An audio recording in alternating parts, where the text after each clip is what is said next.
yun. Naiinis daw siya kasi nga, ang sobrang lakas ko daw, tapos siya daw hindi. Baka daw, maumay yung kasama siya. Sabi ko, gago, hindi yan. Hindi yan umay. Buff yan. Ano ba yan? Hindi umay yan, putik. Kahit wala kang kills, sige lang. Yes. Ako na. Let me go. Sa'yo lang ako di magre-reklamo kung wala kang kills. Eh. Pero minsan kasi meron kaming na mga babae na hindi kami pumapayag ng ganon. Parang feel namin bobo namin, tapos pabigat kami, ganyan. Alam mo yun? Oo, ayaw niya na ma-feel na ganun siya. ganun Ayaw din, niya. alam mo, ganun ako minsan.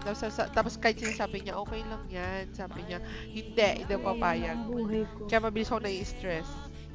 Kaya alam mo, ba't siya bumili ng PC? Para lang para lang makapaglaro sa akin na maayos. Eh? Oo! Kaya kahit nung nag-break kami, nabili niya na PC kami pa. Pero di pa niya na-build nun. Nag-break na kami nung nag-build na siya. Oo. Tapos nung na-build niya na talaga, nag-chat siya sa akin. Kahit break na kami, sabi niya. Nakabuo na ako ng PC, tinan mo. Gago! Ganun siya. Oh. Tapos inaya niya ako one game.